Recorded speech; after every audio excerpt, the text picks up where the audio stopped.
द्वारा शहीद गंज साहब धन धन बाबा दीप सिंह साहब जी दे पावन शहीदी अस्थान विखे सत संगत मानण दा मनुखा जन्म की सफलता दे इस महान सरंजाम विच लगन दा अवसर सानू प्राप्त होया है। जिन्नी भी गुरु की संगत नित्ता प्रति नेमी प्रेमी सतसंगी आप हाजरियां भरदे हो और जिन्ने भी गुरु के प्यारे दूर नेड़े बैठे देश विदेश विच घरां विच टीवी और इंटरनेट दे राही सतगुरां दे प्यारे अमृत बचनां नूं गुरु के इतिहास गुरु की बाणी गुरु की सिक्ख्या नूं अपने जीवन का आधार बनाउण दे इस आहर दे विच लगे हो। सतगुरां दे चरनां दे विच तरला लईए ते आखिए महाराज मेहर करो अपने पवित्र अमृतमई बचनां नूं साडे हिरदे विच साडे अंतःकरण दे विच टिकाओ। ये बचन असी कन्नां द्वारा सुणीए ते ये बचन साडे कन्नां विचों एक कन्न तो पै के दूजे कन्न ना निकल जाण जां फिर केवल साडी बौद्धिकता तक ना रह जावे। पातशाह किरपा करियो ये साडे अंतःकरण दे विच मन दी डुंगाई दे विच बीज रूप हो के बीजे जाण। सतगुरु तन करके हाजरियां लवाइयां ने मन करके भी अपने चरनां दी हाजरी बख्शिश करो। अज विशेष करके धन धन साहिब श्री गुरु तेग बहादुर साहिब सच्चे पातशाह जी जिन्हां दे बाबत गुरु गोबिंद सिंह महाराज सच्चे सतगुरु जी दे हजूरी कवि भाई सैनापति जी ने अमृत छक के जिन्हां दा नाम भाई सैना सिंह होया। इन्हां दा जो ग्रंथ है श्री गुर सोभा उन्होंने प्यारे बचन आखे ने प्रगट भये गुर तेग बहादुर सगल सृष्ट पै ढापी चादर। कह लगे गुरु तेग बहादुर साहब सारी सृष्टि की चादर ने। असी कई बार आम शब्द वरत जाता है, इतिहासकारां ने लिख दिता किताबां विच हिंद की चादर, पर जदों पुरातन ग्रंथ पढ़ते हैं तो वो केवल हिंद तक सीमित नहीं। मेरे सतगुरु जी नूं उन्होंने पूरी सृष्टि की चादर कहा है। ते आरंभ मैं इथों करा भाई साहब भाई गुरदास जी उन्हां दी एक बड़ी प्यारी पौड़ी है वारां दे विचों। कहण लगे आपां सारे जिन्ने बैठे आ तन ते कपड़े पाए ने ना, हर एक मनुख ने तन ते कपड़े पाए ने ते ये कपड़ा सानू गर्मी तो बचाउंदा सर्दी तो बचाउंदा साडी इज्जत पत ढकदा है, सानू कॉन्फिडेंस दिंदा है। इस कपड़े तो बगैर असी समाज विच विचरन दा तसव्वुर भी नहीं कर सकते। वो कहंदे ने कदे सोचिया भी ये तेरे तन दा कपड़ा आया कित्थों है? भाई साहब जी सानू पता है ये मिल्लां दे विच फैक्ट्रियां दे विच कपाह तो बनिया कॉटन तो बनदा है।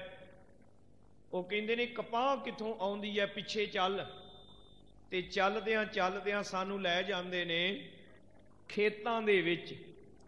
कहन लगे खेतां दे विच किसे ने हल वाया ते बीज बीजिया।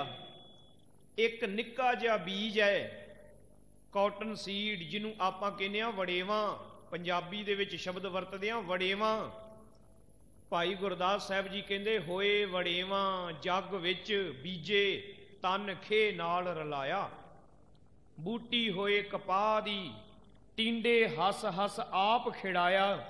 वड़ेवा बीजिया गया, वो निक्का जिहा बीज धरती दे विच पहला उन्हें भगती ये कीती कि वो गल गया। एक अंदाजा लाइए खालसा जी, जे बीज धरती विच गले ना ते कदे बूटा ते नहीं ना बन सकदा। इकबाल कहंदा है उस निक्के जे बीज की उदाहरण दे के वेख बंदिया ये बीज गलिया ते बूटा बनिया, जिन्ना चिर तू ना गलेगा जीवन दे विच कोई मुरातबा कित्थों मिलेगा। गल ना पैना कहने लगा मिटा दे अपनी हस्ती को, अगर किश मर्तबा चाहे कि दाना खाक में मिलकर गुले गुलजार होता है। भाई गुरदास साहब जी कहते ने वो दाना गल गया, ਉਹਦੇ ਵਿੱਚੋਂ बूटा निकलिया, उस बूटे ने सर्दी गर्मी झली, हनेरियां झलियां, बरसातां हंडाइयां, ते फिर वड्डा होया। ਉਹਨੂੰ एक निक्की जी डोडी लगी, ये वड्डी हो के साध संगत जी फुल बन के खिड़ गई। ते जदों खिड़ी ਉਹਦੇ ਵਿੱਚੋਂ जिवें कोई हसदा है ते चिट्टे चिट्टे दंद नज़र आउण, कहन लगे ਉਹਦੇ ਵਿੱਚੋਂ फिर कपाह दीयां फुटियां निकलियां। कपाह चुगी, कहन लगे दोह मिल वेली वेलिया, ਉਹਨੂੰ वेलने ਦੇ ਵਿੱਚੋਂ ਦੀ ਲੰਘਾਇਆ। ਹੁਣ ਜਿਹੜੀ कपाह ਅੱਡ हो गई ਤੇ ਵੜੇਵੇਂ ਅੱਡ ਹੋ ਗਏ। इस तो अगे फिर भाई साहब जी कहते ने अगली कहानी यह है कि पिंजन पिंज उड़ाया, कर कर गोड़ी सूत कताया। पहला उन्होंने वेलने चो लंघाया, फिर उन्होंने कपाह नूं पिंजिया गया। पिंजे जाण तो बाद ओदियां फिर गौड़ां बनाईयां गईयां, फिर उन्होंने पूणियां नूं कत्तिया गया, निक्के निक्के धागे बने, फिर उन्होंने बुन के कपड़ा बनाया ते बने हुए कपड़े नूं फिर उबलदे पानी विच पा के उबाल के रंग चढ़ाया गया। जदों रंग चढ़ गया फिर वो दर्जी दे हाथ आ गया ते दर्जी ने कैंची लैके उन्होंने कटिया, सूई दे नाल सीता। इन्नी जदों मशक्कत इन्हें कर लई तां जाके गुरमुखो वो कपड़ा आपां अपने तन ते पहनदे हां, एवें नहीं। तां जाके ये कपड़ा अपने तन ते पहनिया। ते ये बचन पढ़ के मन च फिर ख्याल आउंदा, भाई साहब जी एक बंदे दा तन ढक्कण लई वड़ेवें ने किन्नी घालना घाली है, ते जदों सारी सृष्टि नूं ढक्कण दी गल आवेगी, जिन्नू भाई सैनापति जी कहते ने प्रगट भये गुर तेग बहादुर, सगल सृष्ट पै ढापी चादर। हे गुरु तेग बहादुर साहब महाराज जी, आपने सारी सृष्टि का कज्जण कज्जिया, नंगेज टकिया, सारी मानवता नूं आपने अपने कलामे विच लिया। आप दी घालना किड्डी महान है। धन श्री गुरु तेग बहादुर साहब महाराज, उस घालना नूं जदों आपां ध्यान नाल वेखण दा यतन करांगे ते आपां नूं पता लगदा कि जदों धन श्री गुरु तेग बहादुर साहब महाराज जी का प्रकाश होया, सतगुरां दी कमाई सतगुरां दी घालना नूं ध्यान विच रख के प्रकाश होया। ते कहिंदे ने कि जदों प्रकाश होया है ना, गुरु तेग बहादुर साहब महाराज जी 6वीं औलाद ने गुरु हरगोबिंद साहब जी दी। सब तो पहला बाबा गुरदित्ता जी, फिर बीबी वीरो जी, बाबा सूरज मल जी, बाबा अणी राय जी, बाबा अटल राय जी, ते फिर श्री तेग बहादुर साहब जी। 6वें पातशाह जी दरबार साहब आसा की वार दा कीर्तन सुन रहे। सिख ने खबर दी, समाप्ति भोग पए तो आप जी गए।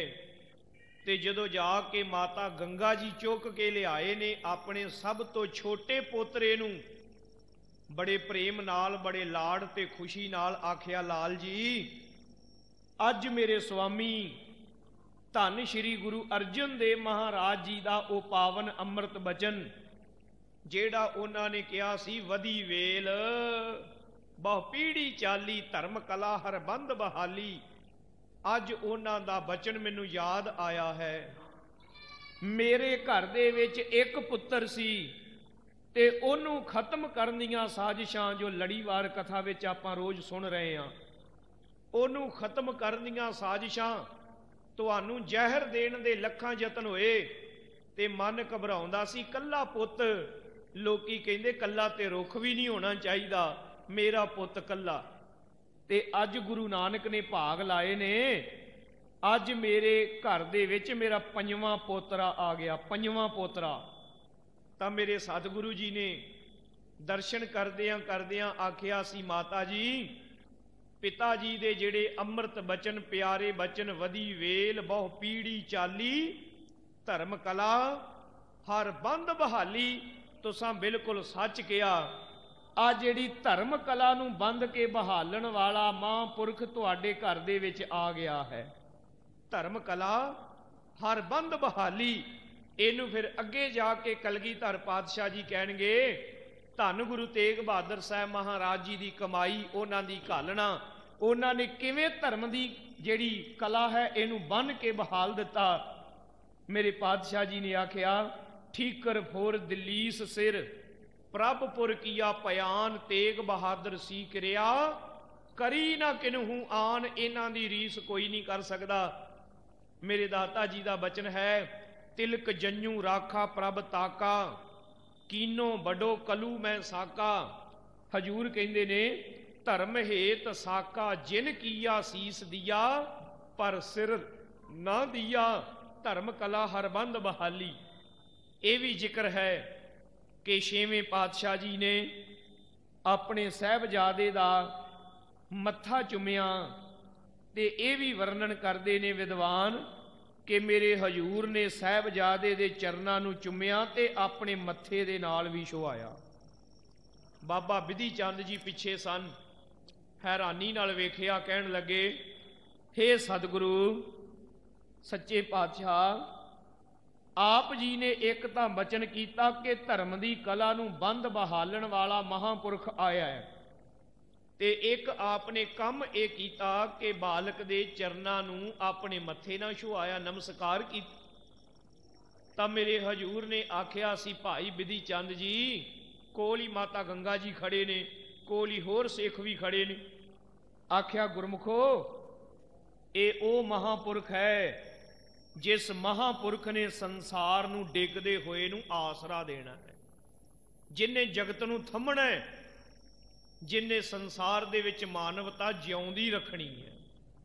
ਚੇਤਾ ਰੱਖੋ, ਅੱਜ ਭਾਰਤ ਦੇਸ਼ ਦਾ ਨਕਸ਼ਾ ਇਹ ਹੈ, ਜੇ ਅੱਜ ਭਾਰਤ ਦੇਸ਼ ਦੇ ਵਿੱਚ ਮੰਦਿਰਾਂ 'ਚ ਟੱਲ ਖੜਕ ਰਹੇ ਨੇ, ਜੇ ਅੱਜ ਅਸੀਂ ਗੱਲਾਂ ਕਰਦੇ ਹਾਂ ਹਿਊਮਨ ਰਾਈਟ ਦੀਆਂ, ਲੋਕੀ ਕਹਿੰਦੇ ਨੇ ਹਿਊਮੈਨਿਟੀ, ਇਕੁਐਲਿਟੀ, ਫਰੀਡਮ, ਡੈਮੋਕ੍ਰੇਸੀ, ਇਹ ਵੱਡੇ ਵੱਡੇ ਸ਼ਬਦ ਵਰਤੇ ਜਾਂਦੇ ਨੇ।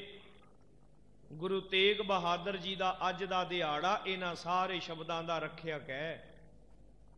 ਇਹਨਾਂ ਸ਼ਬਦਾਂ ਦਾ ਜਿੰਨਾ ਅੱਜ ਜ਼ਿਕਰ ਕਰਦੇ ਹਾਂ, ਇਹਦੀ ਰੱਖਿਆ ਧੰਨ ਸ਼੍ਰੀ ਗੁਰੂ ਤੇਗ ਬਹਾਦਰ ਸਾਹਿਬ ਮਹਾਰਾਜ ਨੇ ਕੀਤੀ। ਫਿਰ ਇੱਕ ਵਰਣਨ ਮਿਲਦਾ ਸਾਖੀ, ਬਾਬਾ ਗੁਰਦਿੱਤਾ ਜੀ ਦਾ ਵਿਆਹ, ਤੇ ਮੇਰੇ ਹਜੂਰ ਨੂੰ ਤਿਆਰ ਕਰਕੇ ਮਾਤਾ ਜੀ ਨੇ, ਮਾਤਾ ਨਾਨਕੀ ਜੀ ਨੇ ਬੜੇ ਪਿਆਰ ਦੇ ਨਾਲ ਬਾਹਰ ਘੱਲਿਆ, ਤੇ ਬਾਹਰੋਂ ਥੋੜੀ ਦੇਰ ਬਾਅਦ ਵਾਪਸ ਮੁੜ ਆਏ। ਵੇਖਿਆ ਇਹਨਾਂ ਦੇ ਤਨ ਤੇ ਇਹਨਾਂ ਦਾ ਲਿਬਾਸ ਨਹੀਂ, ਤੇ ਮਾਤਾ ਜੀ ਬਹੁਤ ਹੈਰਾਨ ਹੋ ਕੇ ਕਹਿੰਦੇ ਨੇ ਮੇਰੇ ਲਾਲ ਜੀ ਬੜਾ ਕੀਮਤੀ ਲਿਬਾਸ ਸੀ, ਬੜਾ ਵਧੀਆ, ਕਿੱਥੇ ਹੈ? ਤੇ ਅੱਗੋਂ ਬੜੇ ਗੰਭੀਰ ਹੋ ਕੇ ਕਿਹਾ ਮਾਤਾ ਜੀ ਮੈਨੂੰ ਤਾਂ ਤੁਸੀਂ ਹੋਰ ਵੀ ਪਵਾ ਦੇਣਾ ਹੈ। ਉਹ ਜਿਹੜਾ ਬਾਹਰ ਇੱਕ ਮੇਰੇ ਕੱਦ ਦਾ, ਮੇਰੇ ਹਾਣ ਦਾ ਇੱਕ ਗਰੀਬੜਾ ਖੜਾ ਠੰਡ ਵਿੱਚ ਠਰਦਾ ਸੀ, ਉਹਨੂੰ ਕਿਸੇ ਨੇ ਨਹੀਂ ਸੀ ਦੇਣਾ। ਮਾਤਾ ਜੀ ਨੇ ਇਹ ਗੱਲ ਜਾ ਕੇ ਛੇਵੇਂ ਪਾਤਸ਼ਾਹ ਜੀ ਨੂੰ ਦੱਸੀ, ਹੇ ਮਹਾਰਾਜ ਤੁਹਾਡੇ ਸਾਹਿਬਜ਼ਾਦੇ ਦੇ ਕੰਮ ਬੜੇ ਅਵੱਲੇ ਨੇ, ਬੜੇ ਅਜੀਬ ਨੇ। ਦੂਜੇ ਬੱਚੇ ਤਾਂ ਦੂਜਿਆਂ ਦੇ ਕੋਲੋਂ ਖੋਹ ਲੈਂਦੇ ਨੇ ਖਿਡੌਣੇ ਜਾਂ ਚੀਜ਼ਾਂ, ਵਸਤੂਆਂ, ਤੇ ਤੁਹਾਡਾ ਲਾਲ ਆਪਣੇ ਖਿਡੌਣੇ, ਆਪਣੀਆਂ ਚੀਜ਼ਾਂ, ਆਪਣੀ ਜੁੱਤੀ, ਇੱਥੋਂ ਤੱਕ ਅੱਜ ਤੇ ਆਪਣਾ ਲਿਬਾਸ ਵੀ ਕਿਸੇ ਨੂੰ ਦੇ ਆਇਆ ਹੈ। ਛੇਵੇਂ ਪਾਤਸ਼ਾਹ ਜੀ ਮੁਸਕਰਾਏ, ਆਖਿਆ ਨਾਨਕੀ ਇਹ ਸਾਡਾ ਸਾਹਿਬਜ਼ਾਦਾ ਦੁਨੀਆਦਾਰੀ ਸਧਾਰਨ ਲੋਕਾਂ ਦੇ ਵਰਗਾ ਨਹੀਂ, ਇਹ ਉਸ ਤਰ੍ਹਾਂ ਦਾ ਨਹੀਂ, ਇਹ ਬੜਾ ਵੱਖਰਾ ਹੈ।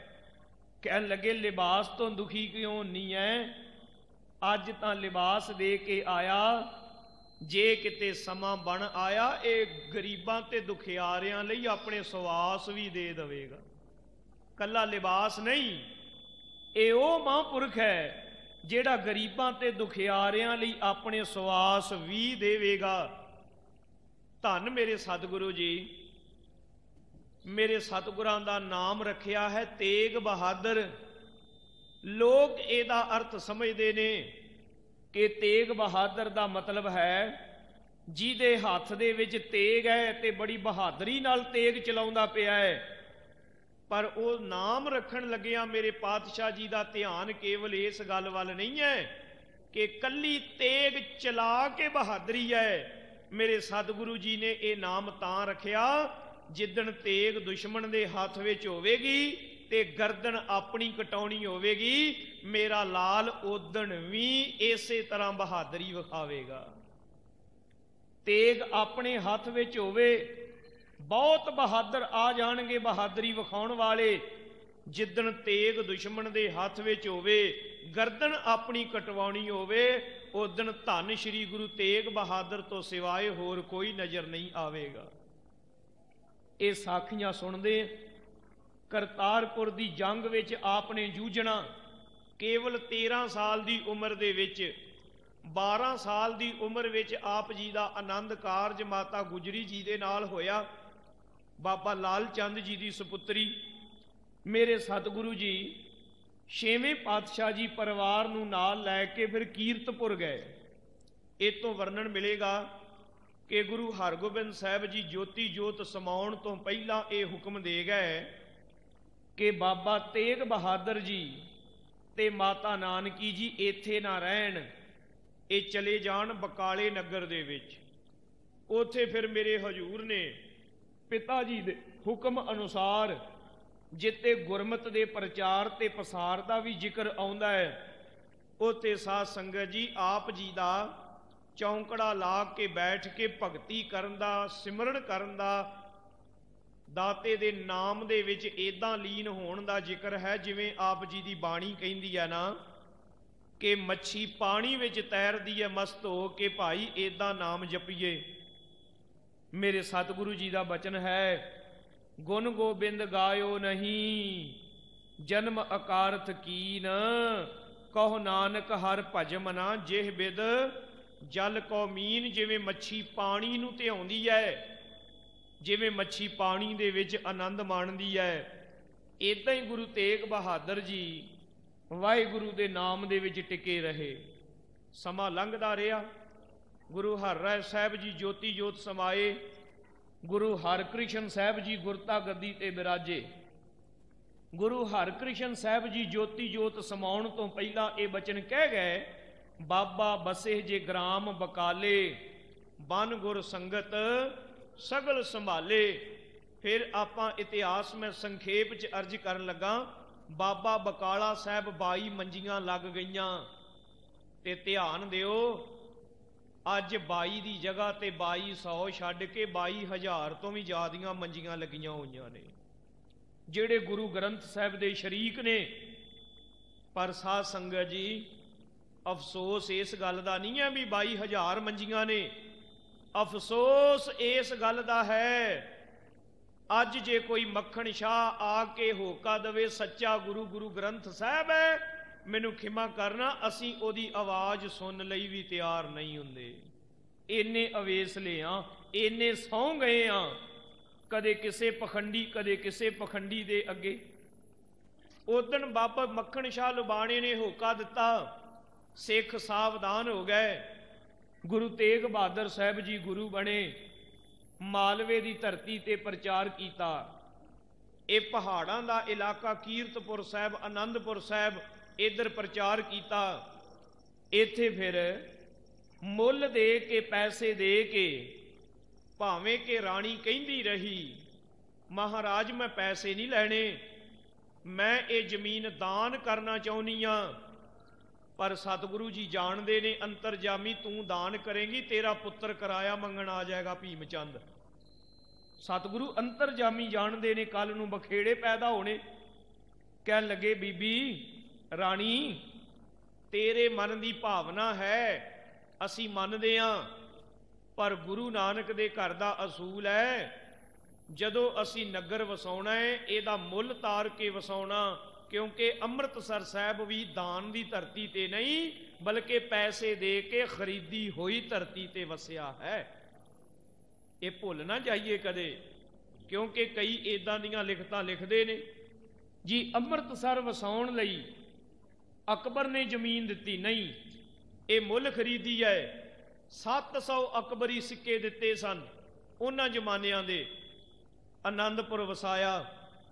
ਫਿਰ ਸਾਧ ਸੰਗਤ ਜੀ ਇਹ ਤੋਂ ਚਾਲੇ ਪਾਏ ਨੇ ਪੂਰਬ ਦੀ ਦਿਸ਼ਾ ਨੂੰ। ਮੁਰਪਿਤ ਪੂਰਬ ਕੀ ਅਸ ਭਿਆਨਾ। ਤੀਰਥਾਂ ਤੇ ਗਏ, ਪਰ ਕੀ ਕਰਨ ਗਏ? ਤੀਰਥਾਂ ਤੇ ਨਹਾਉਣ ਗਏ ਨੇ?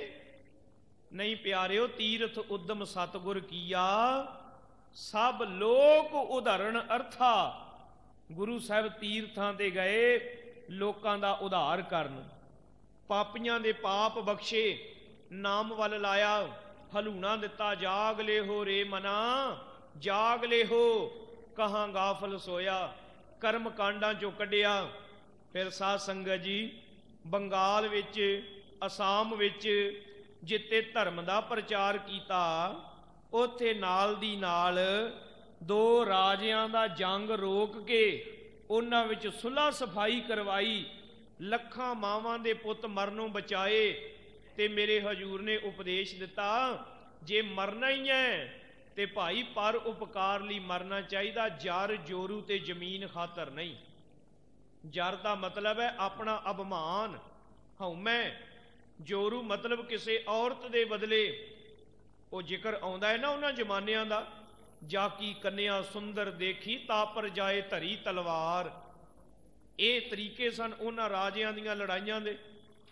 ਕਹਿਣ ਲੱਗੇ ਨਾ ਤਾਂ ਹੰਕਾਰ ਖਾਤਰ, ਨਾ ਕਿਸੇ ਦੀ ਧੀ ਭੈਣ ਨੂੰ ਉਧਾਲਣ ਖਾਤਰ, ਤੇ ਨਾ ਹੀ ਜ਼ਮੀਨ ਤੇ ਕਬਜ਼ਾ ਕਰਨ ਖਾਤਰ। ਜੇ ਮਰਨਾ ਹੀ ਹੈ ਤੇ ਪਿਆਰਿਆ ਮਰਨ ਦਾ ਤਰੀਕਾ ਤੈਨੂੰ ਦੱਸ ਦਿੰਨੇ ਆ। ਮੋਹੇ ਮਰਨੇ ਕਾ ਚਾਉ ਹੈ, ਮਰੋ ਤਾਂ ਹਰ ਕੈ ਦੁਆਰ। ਜਿਤ ਮਰਨੇ ਤੇ ਜਗ ਡਰੈ ਮੇਰਾ ਮਨ ਆਨੰਦ। ਜੇ ਮਰਨਾ ਹੀ ਹੈ ਤਾਂ ਸੂਰਾ ਸੋ ਪਹਿਚਾਨੀਐ, ਜੋ ਲੜੈ ਦੀਨ ਕੇ ਹੇਤ, ਪੁਰਜਾ ਪੁਰਜਾ ਕੱਟ ਮਰੈ, ਕਬੂ ਨਾ ਛਾਡੈ ਖੇਤ। ਸਤਿਗੁਰੂ ਸ਼੍ਰੀ ਗੁਰੂ ਤੇਗ ਬਹਾਦਰ ਸਾਹਿਬ ਵਾਪਸ ਆਏ। ਮੇਰੇ ਦਾਤੇ ਨੇ ਬੜਾ ਪ੍ਰਚਾਰ ਕੀਤਾ, ਤੇ ਜਿਹੜੇ ਇਲਾਕੇ ਚੋਂ ਲੰਘ ਜਾਂਦੇ ਸਿੱਖੀ ਦੀਆਂ ਫੁਲਵਾੜੀਆਂ ਖਿੜ ਜਾਂਦੀਆਂ, ਸਿੱਖੀ ਦੀਆਂ ਮਹਿਕਾਂ ਆਉਣ ਲੱਗ ਪੈਂਦੀਆਂ। ਫਿਰ ਉਹ ਸਮਾਂ ਆਇਆ ਔਰੰਗਜ਼ੇਬ ਦੇ ਸਤਾਏ ਹੋਏ। ਔਰੰਗਜ਼ੇਬ ਨੇ ਆਪਣੇ ਜੀਵਨ ਦੇ ਵਿੱਚ ਤਖਤ ਤੇ ਬਹਿੰਦਿਆਂ ਹੀ ਇਹ ਨੀਤੀ ਲਾਗੂ ਕਰ ਦਿੱਤੀ ਸੀ। ਲੇਕਿਨ ਸਾਧ ਸੰਗਤ ਜੀ ਪੂਰੀ ਸਖਤੀ ਦੇ ਨਾਲ ਇਹਨੇ ਲਾਗੂ ਕੀਤੀ ਸੀ। ਲਗਭਗ 1673 ਦੇ ਵਿੱਚ ਜਾ ਕੇ ਪੂਰੀ ਸਖਤੀ ਕਰ ਦਿੱਤੀ। ਇਹਨੇ ਪਹਿਲਾ ਪੜਾਅ ਤਾਂ ਇਹ ਰੱਖਿਆ ਕਿ ਜਿਹੜਾ ਵਿਦਵਾਨ, ਜਿਹੜਾ ਸਿਆਣਾ, ਜਿਹੜਾ ਕੋਈ ਸੂਝ ਵਾਲਾ, ਭਾਵ ਕਿ ਸਮਾਜ ਦੀ ਕਰੀਮ ਜਿਹੜੀ ਹੈ, ਉਹਨਾਂ ਲੋਕਾਂ ਨੂੰ ਧਿਆਨ ਦੇ ਕੇ ਇਸਲਾਮ ਵਿੱਚ ਲਿਆਓ। ਜਿਹੜਾ ਨਾ ਮੰਨੇ ਉਹਨੂੰ ਕਤਲ ਕਰ ਦਿਓ। ਫਿਰ ਇਹਨੇ ਦੂਜਾ ਮਰਹਲਾ ਇਕਨੋਮਿਕਲ ਇਹ ਕੀਤਾ ਕਿ ਜਿਨ੍ਹਾਂ ਦੇ ਮੁਕੱਦਮੇ ਚੱਲਦੇ ਨੇ ਅਦਾਲਤ ਵਿੱਚ, ਮੰਨ ਲਓ ਕਿ 2 ਭਰਾ ਨੇ ਹਿੰਦੂ, ਅਦਾਲਤ ਵਿੱਚ ਆ ਗਏ ਨੇ, ਉਹਨਾਂ ਦਾ ਜਾਇਦਾਦ ਦਾ ਝਗੜਾ ਹੈ, ਤੇ ਇਹਨਾਂ ਨੇ ਨੀਤੀ ਇਹ ਬਣਾ ਲਈ ਸੀ ਹਕੂਮਤ ਨੇ, ਇਹਨਾਂ ਦੋਵਾਂ ਨੂੰ ਵਾਰੀ-ਵਾਰੀ ਬੁਲਾ ਕੇ ਪੁੱਛ ਲਓ ਵੀ ਮੁਸਲਮਾਨ ਬਣ ਜਾਏਗਾ। ਜਿਹੜਾ ਕਹਿ ਦਵੇ ਵੀ ਹਾਂ ਬਣ ਜਾਵਾਂਗਾ, ਮੁਕੱਦਮਾ ਉਹਦੇ ਹੱਕ ਵਿੱਚ ਕਰ ਦਿਓ, ਉਹਨੂੰ ਦੇ ਦਿਓ ਸਾਰੀ ਜ਼ਮੀਨ, ਡਿਗਰੀ ਉਹਨੂੰ ਦੇ ਦਿਓ। ਇੱਦਾਂ ਹੀ ਲਾਲਚ ਬੜੇ ਦਿੱਤੇ। ਕਈ ਜਿਹੜੇ ਬ੍ਰਾਹਮਣ ਸਨ, ਪੁਰਾਣੇ ਜ਼ਮਾਨੇ ਤੋਂ ਹੀ ਇਹ ਦਸਤੂਰ ਤੁਰਿਆ ਆਇਆ ਸੀ, ਉਹ ਕਹਿੰਦੇ ਸਨ ਵੀ ਹਿੰਦੂ ਸਮਾਜ ਵਿੱਚ ਤਾਂ ਸਾਡੀ ਬੜੀ ਉੱਚਤਾ ਹੈ, ਬੜੀ ਇੱਜ਼ਤ ਹੈ, ਤੇ ਜੇ ਮੁਸਲਮਾਨ ਬਣਾਂਗੇ ਤੇ ਸਾਨੂੰ ਕੀ ਮਿਲੇਗਾ? ਪੈਸੇ ਤਾਂ ਦੇ ਦਿਓਗੇ, ਜਗੀਰਾਂ ਦੇ ਦਿਓਗੇ, ਅਹੁਦੇ ਦੇ ਦਿਓਗੇ, ਪਰ ਸਮਾਜ ਵਿੱਚ ਸਾਡੀ ਇੱਜ਼ਤ। ਤਾਂ ਇਹਨਾਂ ਨੇ ਤਰੀਕਾ ਇਹ ਕੱਢਿਆ ਕਿ ਮੁਸਲਮਾਨਾਂ ਦੇ ਵਿੱਚ ਜਾਤ ਪਾਤ ਤਾਂ ਕੋਈ ਨਹੀਂ ਹੁੰਦੀ, ਪਰ ਜਿਹੜੇ ਸੈਯਦ ਨੇ ਨਾ, ਸੈਯਦ, ਇਹ ਕਿਉਂਕਿ ਬੀਬੀ ਫਾਤਮਾ ਦਾ ਖਾਨਦਾਨ ਹੈ, ਹਜ਼ਰਤ ਅਲੀ ਦਾ, ਇਸ ਲਈ ਸੈਯਦਾਂ ਦੀ ਇੱਜ਼ਤ ਬਹੁਤ ਹੈ। ਤੇ ਔਰੰਗਜ਼ੇਬ ਵਰਗਿਆਂ ਨੇ ਆਖਿਆ ਸੀ ਜਿਹੜਾ ਉੱਚੀ ਕੁੱਲ ਦਾ ਬ੍ਰਾਹਮਣ ਮੁਸਲਮਾਨ ਬਣੇਗਾ ਉਹਨੂੰ ਅਸੀਂ ਮੁਸਲਮਾਨਾਂ ਦੇ ਵਿੱਚ ਸੈਯਦ ਬਣਾ ਦਿਆ ਕਰਾਂਗੇ। ਸੈਯਦ। ਇਹੀ ਕਾਰਨ ਹੈ ਭਾਰਤ ਵਿੱਚ, ਪਾਕਿਸਤਾਨ ਵਿੱਚ ਤੇ ਬੰਗਲਾਦੇਸ਼ ਵਿੱਚ ਬੜੇ ਸੈਯਦ ਮਿਲਣਗੇ। ਕੀ ਮਤਲਬ ਹੈ ਭਲਾ? सैयद तां कुरैश कबीले दे ने, सऊदी अरब दे, ते की सारे अरबी उठ के भारत विच ही आ गए सन भी जिन्हों वेखो सैयद, जिन्हों वेखो सैयद। साध संगत जी, आ जेड़े अज सैयद बने फिरदे ने ना, मैं किसी दे कटाक्ष नहीं करता, ये तलख हकीकत है। जिन्ने सैयद ने भारत, पाकिस्तान ते बंगलादेश दे, ये ओ ने जिन्हां दे वड्डे वडेरे कदे ब्राह्मण हुंदे सन ते मुसलमान बन गए सन, ये ओ ने सारे। इस तरह इस्लाम नूं फैलाण दे इन्हें बड़े यतन कीते ते लखां लोग मुसलमान बन भी गए, लेकिन औरंगजेब दा मन ना भरिया। उन्हें जिद कर लई, कहन लगा मैं अपने जिउंदे जी पूरे हिंदुस्तान नूं मुसलमान वेखना चाहुंदा। फिर तलवार दी मार धाड़ शुरू हो गई। कश्मीर दे विचों ये नीति लागू कीती। इथों कश्मीरी पंडित गुरु नानक देव जी दे समय एक पंडित सी जिहदा नाम सी ब्रह्मदास। ब्रह्मदास दा पड़पोतरा सी जिहदा जिक्र मिलदा है। ब्रह्मदास दा पोतरा सी अड़ू राम, ते अड़ू राम दा अगे पुत्र सी साध संगत जी जिहदा नाम है धन श्री गुरु तेग बहादुर साहब महाराज जी दे चरनां दे विच आउण वाला कश्मीरी पंडितां दे वफद दा जिहड़ा मुखी सी, जिहड़ा प्रधान सी। ये सतगुरां दे हजूर जदों आनंदपुर साहिब पहुंचिया ते आण के इन्हां ने एक हत्थ विच बोधी, एक हत्थ विच जनेऊ पकड़िया सी, मत्था टेकिया ते तरला लिया। इत्थे गुरु गोबिंद सिंह जी 9 साल की उम्र विच, केवल 9 वरे की आरबल है, विराजे होए ने। सारा मसला इन्हां पेश किया। गुरु तेग बहादुर साहब महाराज जी ने गंभीरता नाल सुनिया, कुछ ना बोले, गंभीर हो के बैठे ने। ते गुरु गोबिंद सिंह महाराज जी पुछदे ने, पिता जी ये क्यों दुखी ने, क्यों रोंदे ने? महाराज ने फरमाया कि बेटा इन्हां दा धर्म खतरे विच है, इन्हां दे उत्ते बहुत वड्डा अजाब आया है, बड़े वड्डे दुख आए ने। महाराज सच्चे पातशाह जी कह लगे ये अपनी फरियाद लैके गुरु नानक दे दरबार च आए ने। ते मेरे हजूर ने फिर गुरु गोबिंद सिंह जी पुछया, पिता जी फिर इन्हां दा दुख दूर किवें होवे? तां महाराज ने गंभीरता नाल आखिया, कोई महान आत्मा, को करनी वाला महापुरख अपने आप नूं कुर्बान कर दवे, शहीदी देवे, तां जाके इन्हां दे उत्ते होण वाला जुल्म रुक सकदा, खत्म हो सकदा, नहीं तां नहीं। ऐसी गंभीर बात सुन लई। कहना बड़ा सौखा है, पर अनुभव करके वेखो। 9 साल की उम्र है ते मेरे हजूर कहंदे ने, पिता जी तुहाडे नालों वड्डी महान आत्मा, महापुरख करनी वाला होर कोई नहीं। आप किरपा करके इन्हां दे धर्म की रखिया वास्ते शहादत दिओ। जदों ये बचन सुनदे आ, पंजाबी दे एक कवि ने 2 लाइनां लिखियां ने जिहदे विच समुच्चा इतिहास बन के रख दिता, फलसफा बन के रख दिता। वो कहता है, एक समा सी जदों गुरु नानक देव जी नूं धक्के नाल जनेऊ पाया जान लगा। महाराज ने पवाया नहीं। एक समा है जदों धक्के नाल पंडितां दे गलों जनेऊ लाया जान लगा ते महाराज ने धक्के नाल लाउण भी नहीं दिता। वो ते फिर बचन आए ने। वो कवि कहंदा है, 9 साल दा नानक कहंदा जबरी जंजू पैण नहीं देना। 9 साल दा गोबिंद कहंदा जबरी जंजू लैण नहीं देना। ना धक्के नाल पाउण देवांगे, ना धक्के नाल लाउण देवांगे। ये है गुरु नानक दे घर दा फलसफा। भै काहू को देत नह, नह पै मानत आन।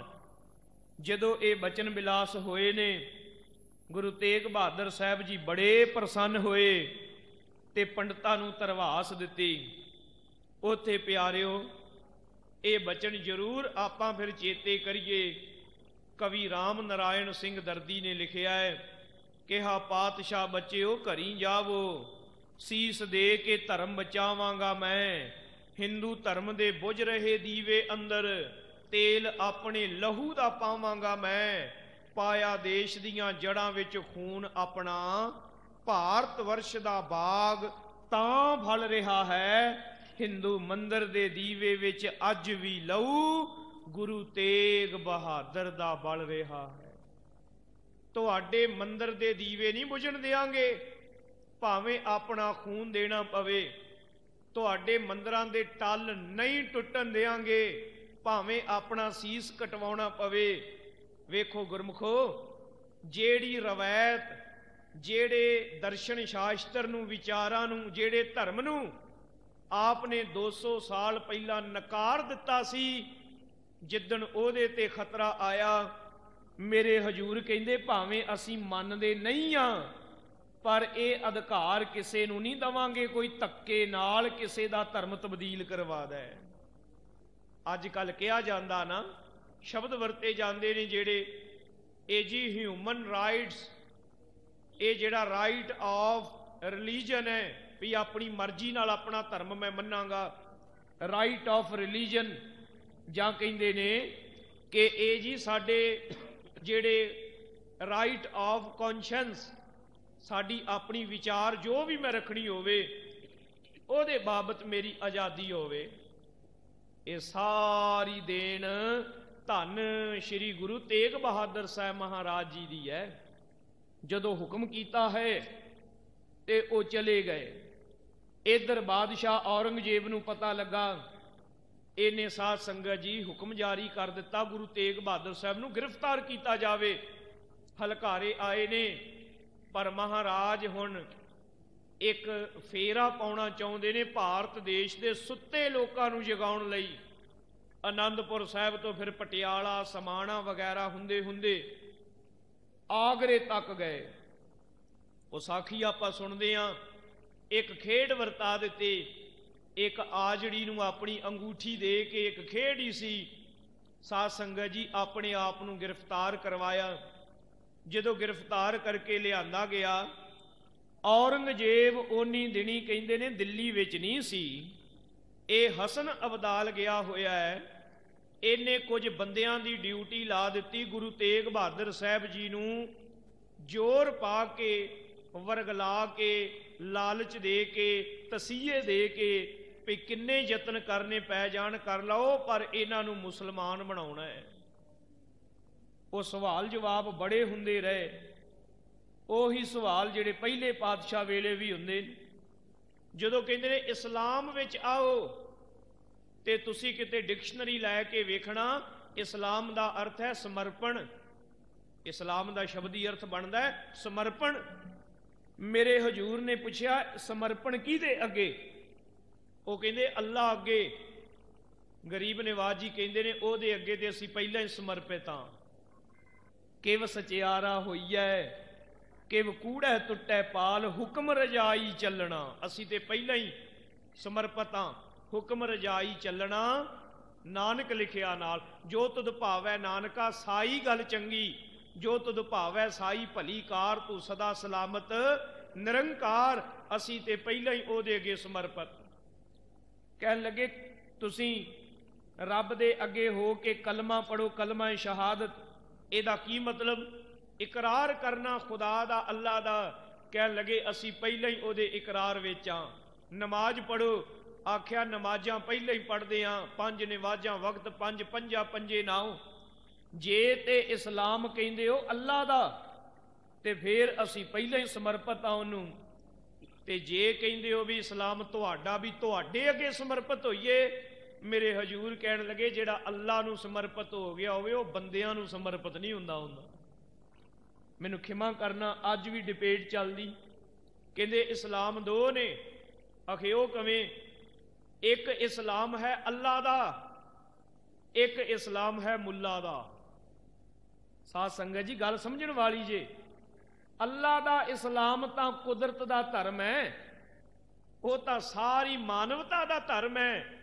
ਸਿੱਖੀ ਹੋਵੇ, ਹਿੰਦੂ ਹੋਵੇ, ਈਸਾਈ ਹੋਵੇ, ਬੋਧੀ, ਜੈਨੀ, ਯਹੂਦੀ, ਕੋਈ ਹੋਵੇ, ਅੱਲਾ ਦੇ ਇਸਲਾਮ ਤੋਂ ਬਾਹਰ ਕੋਈ ਨਹੀਂ।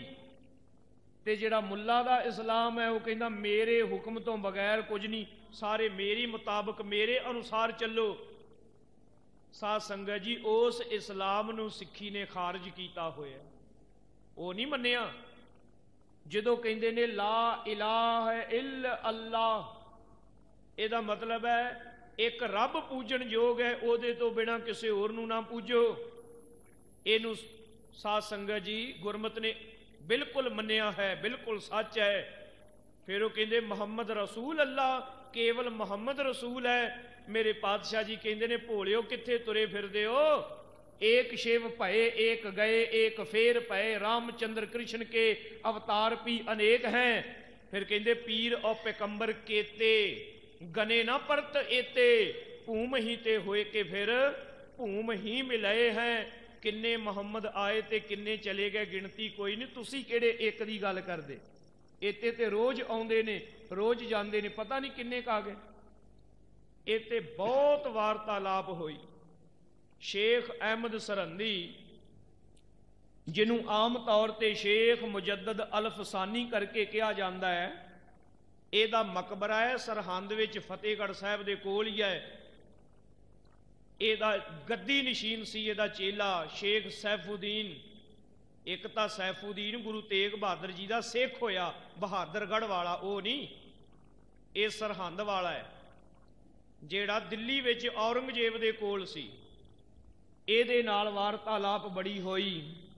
ਜਦੋਂ ਹਾਰ ਮੰਨ ਲਈ ਤਾਂ ਇਤੋਂ ਤੱਕ ਵੀ ਜ਼ਿਕਰ ਆਉਂਦਾ ਹੈ ਵੀ ਔਰੰਗਜ਼ੇਬ ਨੇ ਕਿਹਾ ਕਿ ਮੈਂ ਇੱਕੋ ਧਰਮ ਰਹਿਣ ਦੇਣਾ, ਇੱਕੋ ਬੋਲੀ ਰਹਿਣ ਦੇਣੀ, ਇੱਕੋ ਪਹਿਰਾਵਾ ਰਹਿਣ ਦੇਣਾ, ਇੱਕੋ ਕਲਚਰ ਹੋਵੇਗਾ, ਮੈਂ ਪੂਰੇ ਮੁਲਕ ਦੇ ਵਿੱਚ ਸਭ ਕੁਝ ਇੱਕੋ ਜਿਹਾ ਕਰ ਦੇਣਾ। ਤਾਂ ਅੱਜ ਦੇ ਹਾਕਮਾਂ ਨੂੰ ਵੀ ਧਿਆਨ ਕਰਨਾ ਚਾਹੀਦਾ। ਬਹੁਤ ਲੋਕ ਅੱਜ ਸਾਡੇ ਦੇਸ਼ ਵਿੱਚ ਨੇ, ਉਹ ਜ਼ੋਰ ਲਾਉਂਦੇ ਨੇ ਕਿ ਅਸੀਂ ਸਭ ਕੁਝ ਇੱਕ ਕਰ ਦੇਣਾ, ਇੱਕੋ ਧਰਮ, ਇੱਕੋ ਬੋਲੀ, ਇੱਕੋ ਨੈਸ਼ਨੈਲਿਟੀ, ਇੱਕੋ ਕੌਮੀਅਤ, ਇੱਕੋ ਸਾਰਾ ਕੁਝ। ਚੇਤਾ ਰੱਖੋ ਔਰੰਗਜ਼ੇਬ ਵੀ ਤੇ ਇਹੋ ਹੀ ਕਹਿੰਦਾ ਸੀ, ਉਹ ਵੀ ਤਾਂ ਇਹੋ ਕਹਿੰਦਾ ਸੀ ਨਾ, ਮੈਂ ਸਭ ਕੁਝ ਇੱਕ ਬਣਾ ਦੇਣਾ ਹੈ। ਮੇਰੇ ਹਜੂਰ ਕਹਿਣ ਲੱਗੇ ਚੇਤਾ ਰੱਖੀ, ਦੋ ਤੋਂ ਇੱਕ ਨਹੀਂ ਹੋਣੇ, ਪਰ ਦੋ ਤੋਂ ਤਿੰਨ ਜ਼ਰੂਰ ਕਰ ਦਿਆਂਗੇ। ਤੂੰ ਕਹਿੰਦਾ ਹੈ ਮੈਂ ਦੋ ਤੋਂ ਇੱਕ ਕਰਨਾ ਹੈ, ਦੋ ਤੋਂ ਤਿੰਨ ਹੋ ਜਾਣਗੇ। ਉਹਦਾ ਮਤਲਬ ਇਹ ਸੀ ਕਿ ਜਗਤ ਦੇ ਵਿੱਚ ਇੱਕ ਹਿੰਦੂ ਤੇ ਇੱਕ ਮੁਸਲਮਾਨ ਭਾਰਤ ਵਿੱਚ, ਕਹਿਣ ਲੱਗੇ ਫਿਰ ਤੀਸਰਾ ਖਾਲਸਾ ਪੈਦਾ ਹੋਵੇਗਾ। ਤੇਰੇ ਜ਼ੁਲਮ ਦੀ ਕਾਂਗ ਖਾਲਸਾ ਆ ਕੇ ਡੱਕੇਗਾ। ਮੇਰੇ ਹਜੂਰ ਦੇ ਸਨਮੁਖ ਤਿੰਨ ਸਿੱਖਾਂ ਨੂੰ, ਭਾਈ ਮਤੀ ਦਾਸ ਜੀ ਨੂੰ ਆਰੇ ਨਾਲ ਚੀਰਿਆ, ਭਾਈ ਸਤੀ ਦਾਸ ਜੀ ਨੂੰ ਰੂਹ ਵਿੱਚ ਲਪੇਟ ਕੇ ਅੱਗ ਲਾ ਕੇ ਸਾੜਿਆ, ਭਾਈ ਦਿਆਲ ਦਾਸ ਜੀ ਨੂੰ ਦੇਗ ਵਿੱਚ ਉਬਾਲਿਆ। ਯਤਨ ਕਰਦੇ ਨੇ ਗੁਰੂ ਤੇਗ ਬਹਾਦਰ ਜੀ ਡੋਲ ਜਾਣ।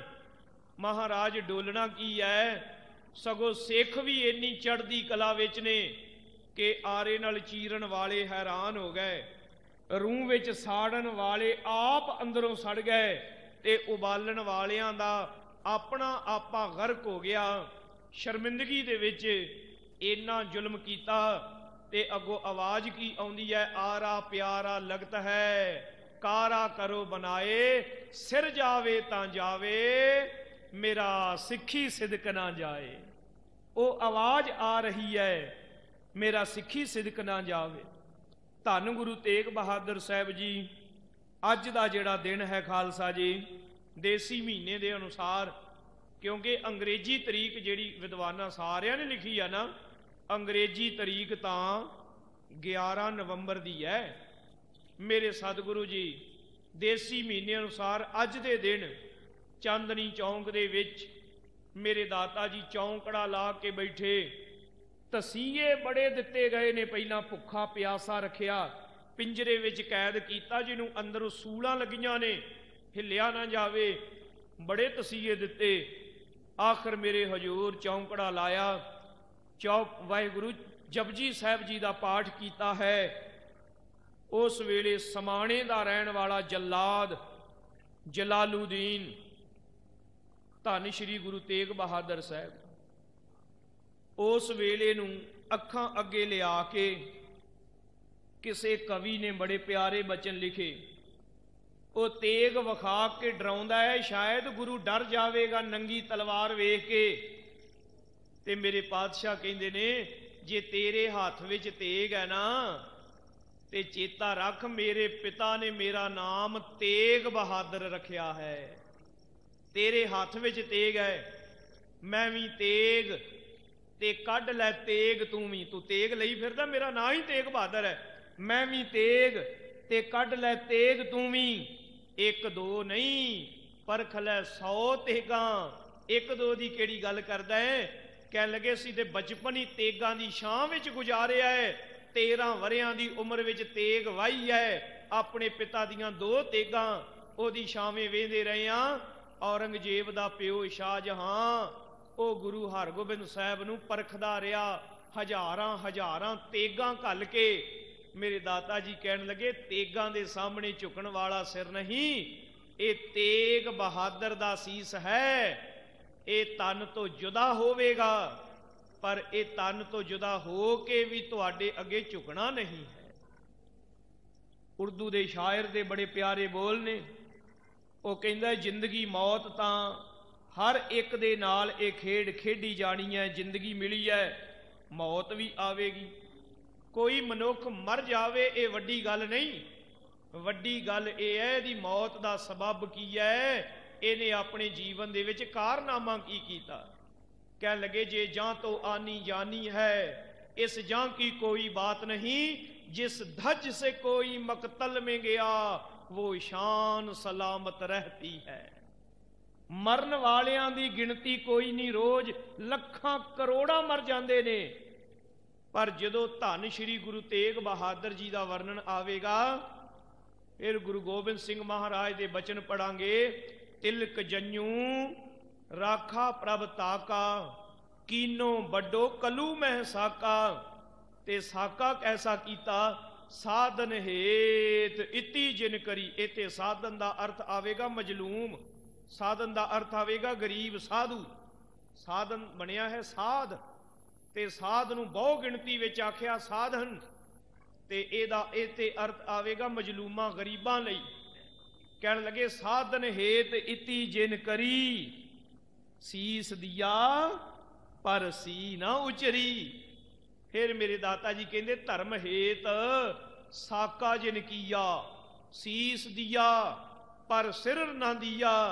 ठीकर फोर दलीस सिर प्रभपुर किया पयान, तेग बहादुर सी क्रिया करी ना किन्हू आन। तेग बहादुर के चलत भयो जगत को शोक, है सब जग भयो जय जय जय सुरलोक। धन श्री गुरु तेग बहादुर साहब सच्चे पातशाह महाराज आप जी ने परमेश्वर दी रब दी दरगाह विच औरंगजेब दा दरबार झूठा पा दिता। कोई सोच सकदा, किसी दे मन च ख्याल आ सकदा कि शहीदी दे नाल कि औरंगजेब दा जुल्म रुक गया सी। वक्ती तौर ते कोई कहेगा जुल्म रुकिया ते नहीं, ओदी स्पीड घट हो गई, पर जुल्म चलदा रहा। पर चेता रखना, एक हुंदा है कि जालम दी तलवार तोड़ देनी, तलवार वो नवी लै लेगा। एक हुंदा है जालम नूं शरीर करके रोक लेना, थोड़े समय बाद मुड़ के उठ पाएगा। पर जो कुछ महापुरखों ने खेड खेडी, धन श्री गुरु तेग बहादुर साहब मेरे सतगुरां ने जालम दी आत्मा नूं ओदे अंदरों जाके छिल के रख दिता, ओदा अंदरों मुराल तोड़ दिता, उस जालम दी जमीर ते बोझ पा दिता, ओनू अपने पाप दे बोझ थले दब दिता। औरंगजेब नूं भी पता लग गया सी मैं बहुत वड्डा पाप कर बैठा, हुण मेरा बचा नहीं होना। जालम नूं ओदे अंदरों झूठे पा देना। जिन्ना चिर वो अंदरों झूठा नहीं पैंदा उन्ना चिर जुल्म नहीं मुकना। ओदे अंदरों ओनू झूठा पा दिता।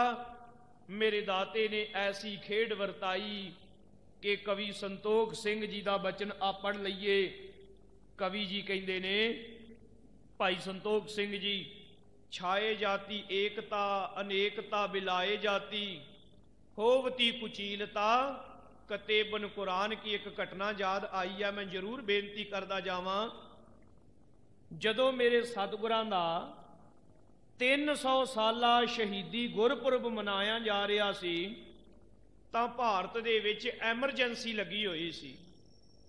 ਐਮਰਜੈਂਸੀ ਦੇ ਦੌਰਾਨ ਗੁਰਪੁਰਬ ਆਇਆ ਤੇ ਇੰਦਰਾ ਗਾਂਧੀ ਉਸ ਵੇਲੇ ਦੀ ਹਾਕਮ ਸੀ ਪੂਰੇ ਮੁਲਕ ਦੀ। ਹੰਕਾਰ ਦੇ ਸਿਖਰ ਤੇ ਸਾਧ ਸੰਗਤ ਜੀ ਸਮਾਗਮ ਦੇ ਵਿੱਚ ਇੰਦਰਾ ਗਾਂਧੀ ਆਈ।